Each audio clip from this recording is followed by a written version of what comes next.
Well, many council members want to know how the money is spent. MONSE, which oversees the program, was created by Mayor Scott and is not listed on those agencies that are routinely audited. Last Thursday, the FBI raided the Safe Streets Bel Air Edison location. The same day, the FBI searched the home of site supervisor David Caldwell. The reason for the raids has not been released. But those actions are not expected to impact Wednesday's Board of Estimates vote whether to accept a $3.6 million state grant for Safe Streets. Why wouldn't we accept the money? City Controller Bill Henry explained to us why he's voting in favor of accepting the money. There may be problems with some of the people participating, but in the same sort of way that we didn't shut down the police department after we caught the GTTF officers. Taking the bad apples out does not mean you get rid of the idea of having apples. Caldwell faces a state charge of illegally possessing ammunition. Safe Streets placed Caldwell and 2 other employees on leave. The location, one of 10, is now closed.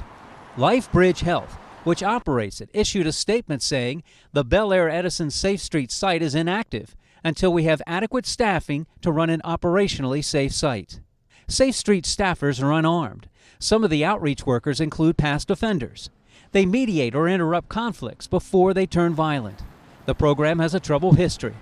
3 of its workers have been shot and killed. As 11 News previously reported, some employees have been arrested in the past on drug charges and possessing illegal firearms. City Councilwoman Odette Ramos, who is not on the Board of Estimates, supports accepting the state grant. And get the money into Baltimore City so that we can utilize it for violence prevention. Mayor Scott created the agency overseeing the program, but MONSE is not subject to audits.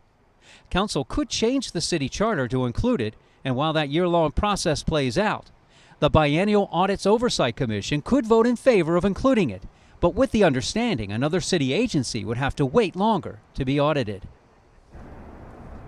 According to the controller, many members of the Biennial Oversight Commission are in favor of including MONSE in the audit process. The commission's next meeting is in December. Reporting live from Northeast Baltimore, David Collins, WBAL TV 11 News.